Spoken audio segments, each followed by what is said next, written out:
الحمد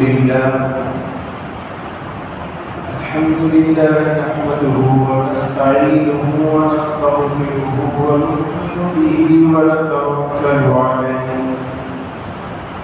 ونعوذ بالله من شرور أنفسنا ومن سيئات أعمالنا من يهده الله فلا مضل له ومن يضلل فلا هادي له ونشهد أن لا إله إلا الله وحده لا شريك له ونشهد أن سيدنا ونبينا ومولانا محمدا عبده ورسوله أما بعد فأعوذ بالله من الشيطان الرجيم بسم الله الرحمن الرحيم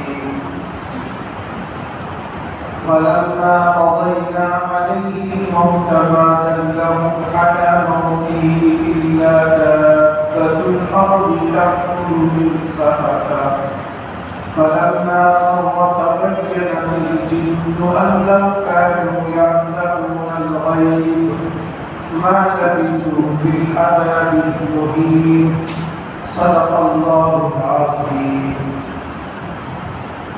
بزرگان محترم اور عزیز دوست، جو آیت کریمہ پڑھی گئی ہے یہ پارہ نمبر 20/2 اور سورہ سبا کی ایک آیت ہے۔ اس آیت میں اللہ جل جلالہ نے اپنے نبی حضرت سلیمان علیہ السلام کی موت کا واقعہ بیان فرمائے۔ حضرت سلیمان علیہ السلام کی موت کہاں واقع ہوئی اور کس حالت میں حضرت سلیمان علیہ السلام کی موت آئی۔ حضرت سلیمان علیہ السلام جب اپنی نگرانی میں بیت المقدس مسجد کا کام چلا رہے تھے، جب بیت المقدس کا کام ختم کے قریب پہنچا تو حضرت سلیمان علیہ السلام کی موت کا وقت بھی آ گیا۔ اللہ تعالیٰ نے حضرت سلیمان علیہ السلام کو بتلایا کہ تمہاری موت کا وقت قریب آ چکا ہے۔ چونکہ اللہ کو یہ منظور تھا کہ سلیمان علیہ السلام کی نگرانی میں اور ان کے سامنے اس کام کو مکمل کیا جا سکے،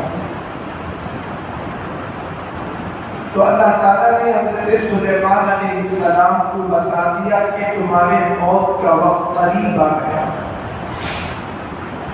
تو سلیمان علیہ السلام محراب میں داخل ہوئے جو شیشے کا بنا ہوا تھا۔ حضرت سلیمان علیہ السلام عصا لے کر کھڑے ہو گئے، اس میں دونوں ہاتھ ٹیک لگائے تھے۔ چونکہ جنات بیت المقدس کا کام کر رہے تھے، بہت سے جنوں کو سلیمان علیہ السلام نے مسجد کے کام کے لیے لگایا تھا، اور بہت قیمتی پتھر یہ جنات دور و دراز سے لے کر آتے تھے اور بیت المقدس میں اسے لگاتے تھے. بہت قیمتی پتھر، بہت عالیشان پتھر. اور جنات کے اندر اللہ نے ایک عجیب طاقت رکھا. بعض کام وہ ہے جو انسان اپنی طاقت کے مطابق نہیں کر سکتا، جو جنات کر سکتے ہیں. اب حضرت سلیمان علیہ السلام نے اس عظیم کام کے لیے جنات بھی لگایا، اور جنات کے اندر طبیعت میں ایک سرکشی تھی. اسی لیے کہتے ہیں جنات ہر ایک کی بات نہیں سنتے، ہر ایک کے قبضے میں بھی نہیں آتے، اور ان پر حکومت کرنا یہ بہت بڑی بات. اور جنات کا حضرت سلیمان علیہ السلام کی باتوں کو سننا یہ اس سے بڑی بات. سلیمان علیہ السلام کا خوف اللہ نے جنات کے دلوں میں ڈال رکھا تھا. ان کو ڈر کر وہ کام بڑے چستی کے ساتھ کرتے تھے. اب سلیمان علیہ السلام جب شیشے کے اندر کھڑے ہو گئے، اس حال میں کہ ان کی موت شیشے کے اندر واقع ہو جاتی ہے.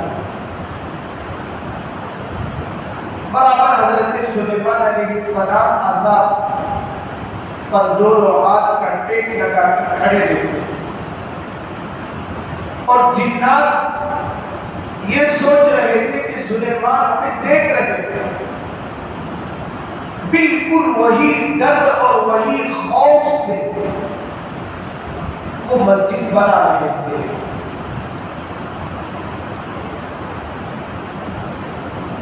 اس زمانے میں یہ بات مشہور تھی کہ جنات غیب کی باتیں جانتے تھے،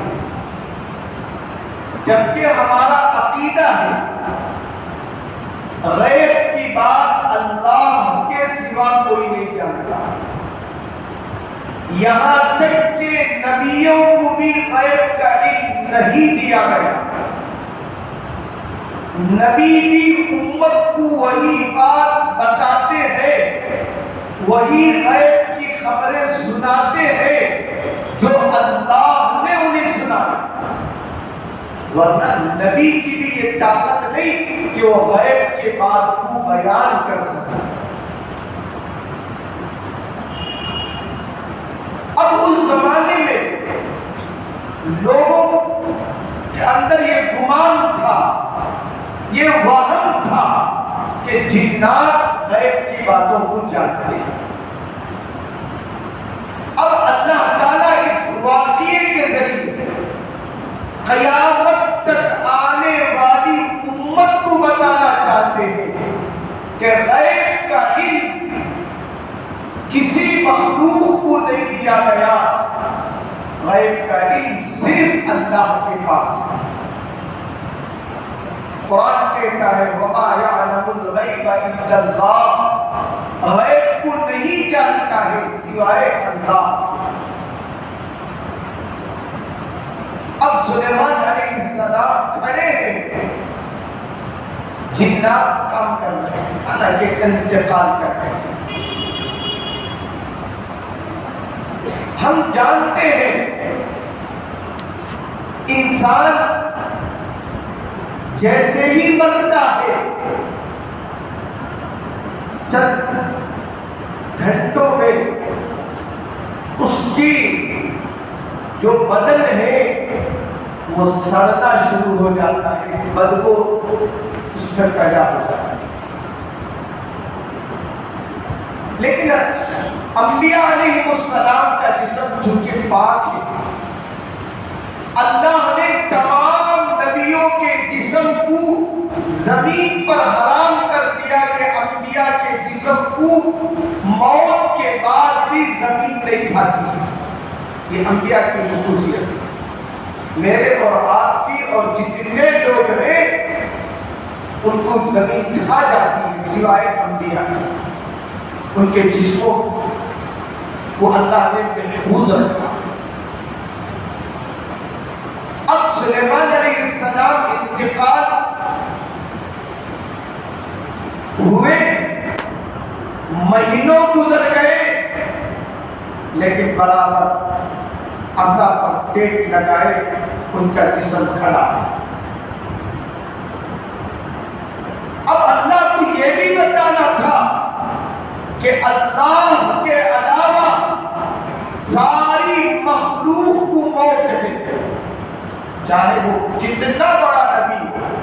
سلیمان علیہ السلام ساری دنیا کے بادشاہ تھے، جنات اور پرندوں اور چرندوں پر آپ کی حکومت تھی، آپ تمام مخلوق کی بولی جانتے تھے۔ اتنا سب کچھ رہنے کے باوجود سلیمان بھی موت سے نہیں بچ سکے۔ دنیا والوں کو بتا دیا گیا چاہے آپ بڑے بادشاہ بھی بن جائے، موت سے آپ کو فرار اور بچنا نہیں۔ اب سلیمان علیہ السلام شیشے کے اندر انتقال کر جاتے ہیں، محراب کے اندر انتقال کر جاتے ہیں، ان کی بدن برابر عصا پر ٹیک لگائے کھڑی ہے۔ جب کام مکمل ہو گیا بیت المقدس کا، تو اللہ نے حضرت سلیمان علیہ السلام کی موت کو ظاہر کرنے کے لیے اس عصا کے نیچے دیمک کو لگا دیا، حکم دیا کہ دیمک کو کہ تم سلیمان کے عصا کے نیچے جاؤ اور سلیمان کے عصا کو کھانا شروع کر دو۔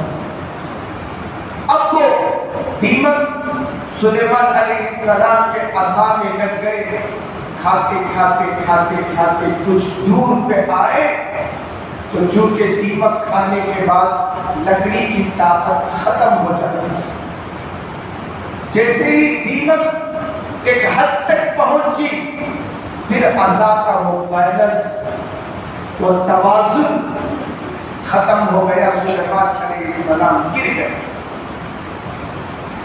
گرنے کے بعد جنات کو معلوم ہوا کہ حضرت سلیمان انتقال کر گئے، حالانکہ کبھی انتقال کر گئے۔ جب سلیمان علیہ السلام کی موت کا علم ہوا، اللہ قرآن میں کہتے ہیں فَلَمَّا قَضَيْنَا عَلَيْهِ الْمَوْتِ، جب ہم نے سلیمان کے موت کا فیصلہ کر دیا، مَا دَلَّهُ عَلَى مَوْتِهِ، ان کی موت کی کسی نے خبر نہیں دی، إِلَّا دَابَّةُ الْأَرْضِ، مگر وہ دیمک کا کیڑا، تَأْكُلُ مِنْ سَعَةٍ، جس نے عصا کو کھایا۔ دیمک کے کیڑے کے ذریعے اللہ نے نبی کی موت کو ظاہر کیا۔ اللہ کس کس سے اپنی قدرت کا کام لیتے ہیں؟ دیمک کے ذریعے سے سلیمان علیہ السلام کی موت کا پیغام رہتی دنیا تک اللہ دیتے ہیں، تو کس کیڑے کے ذریعے؟ دیمک کے ذریعے سے دیتے ہیں۔ اب وہ دیمک کھاتی ہے، حضرت سلیمان علیہ السلام اس عصا کے ساتھ نیچے گر جاتے ہیں، جنات کو علم ہوتا ہے اب سلیمان علیہ السلام انتقال کرتے ہیں۔ اب اللہ آگے کہتے ہیں اللہ کانوا یعلمون الغیب، اگر یہ جنات غیب کو جانتے، ما لبثوا، وہ جنات نہیں ٹھہرتے، فی العذاب المہین، اس محنت کا والے کام میں لگے نہیں رہتے تھے۔ اللہ پہلے معلوم کرا تھا تو کام چھوڑ کے بھاگ جاتا تھا۔ اللہ اگر چاہے تو کسی کی موت کو بھی ذریعہ بنا کر اپنا کام، اپنی مسجد کا کام لے سکتے ہیں۔ زندوں کی نگرانی میں کرانا ضروری نہیں، اللہ تعالیٰ نبیوں کے ناش کو سامنے رکھ کر بھی کام چلانے کی طاقت رکھتے ہیں۔ یہ دین میرا اور آپ کا محتاج نہیں ہے۔ اللہ یہ بتانا چاہتے ہیں ہم دین کے محتاج ہیں، یہ دین میرا اور آپ کا محتاج ہے۔ اللہ کام لینے پر آئے تو ابابیل پرندے سے کام لے لیتے، کام لینے پر آئے تو دریا کی مچھلی سے نبی کی حفاظت فرما دیتے۔ اللہ تعالیٰ کی عجیب قدرت ہے۔ اللہ کے نبی صلی اللہ علیہ وسلم نے فرمایا اگر ساری کی ساری امت کافر ہو جائے اللہ حفاظت فرمائے۔ اللہ کے نبی صلی اللہ علیہ وسلم فرماتے ہیں اگر ساری کی ساری امت کافر ہو جائے، اللہ کی نافرمان بن جائے، باغی بن جائے، سرکش بن جائے، تو بھی خدا کی خدائی میں کوئی فرق نہیں پڑتا ہے۔ ہم سب کافر بھی ہو گئے نعوذ باللہ، اللہ کی خدائی میں کوئی فرق نہیں پڑنے والا۔ اگر ساری کی ساری مخلوق اللہ پر ایمان لے آئے تو بھی اللہ کا مرتبہ بلند ہونے والا ہے۔ اللہ بلند ہے، بلند رہیں گے۔ اللہ کی ذات میں پستی نہیں، زوال نہیں، کمی نہیں ہے اللہ کی ذات میں۔ اللہ تعالیٰ ان حالات سے بندوں کو بتانا چاہتے ہیں یہ اللہ کی قدرتیں ہیں، اللہ جس سے چاہے کام دیتے ہیں۔ حضرت سلیمان علیہ السلام کی موت کا علم کسی کو نہیں، ان کے گھر والوں کو نہیں، ان کے وزیروں کو نہیں، ان کے مشیروں کو نہیں، کسی کو سلیمان علیہ السلام کی موت کا علم نہیں، حالانکہ انتقال کر کے تقریباً مفسرین کہتے ہیں 1 سال کا زمانہ گزرا، جسم کے اندر کوئی بدبو نہیں، کوئی باس نہیں، بالکل نبی کا جسم ویسے ہی تر و تازہ رہا جیسے زندگی میں ہوتا ہے۔ یہ اللہ کی قدرت کے فیصلے ہیں۔ اللہ جس جسم کو باقی رکھنے کا فیصلہ کرے اس جسم کو کوئی خطرہ درپیش نہیں ہو سکتا۔ جس جسم کو اللہ سڑانا چاہے اللہ میری اور آپ کی اور پوری امت کی حفاظت فرمائے۔ آج دنیا میں ایسے مریض بھی ہیں، ایسے بیمار بھی ہیں جن کے جسم میں جان ہوتے ہوئے سارا جسم سڑ چکا ہے پر موت نہیں آتی۔ ضرور یہ اللہ کی قدرت ہے۔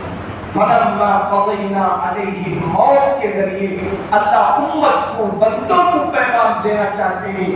وہ اللہ بڑی طاقت و قدرت والے ہیں۔ اللہ دین کا کام لینا چاہے تو اللہ جس مخلوق سے چاہے اللہ کام لینے کی طاقت رکھتے ہیں۔ اللہ دین کے معاملے میں، سجدوں کے معاملے میں تمہارے اور میرے اور امت کے کسی فرد کے اللہ محتاج نہیں۔ اللہ نے حضرت سلیمان علیہ السلام کی نعش مبارک کے سامنے مسجد بیت المقدس کا پورا کام مکمل کیا۔ اللہ عز و جل سے دعا ہے اللہ تعالیٰ مجھے اور آپ کو اور پوری امت کو اللہ کی قدرتوں پر کامل یقین نصیب فرمائے۔ اللہ ایمان کی حالت میں موت عطا فرمائے، ایمان کی حالت میں زندگی عطا فرمائے۔ وآخر دعواہم الحمدللہ رب العالمین۔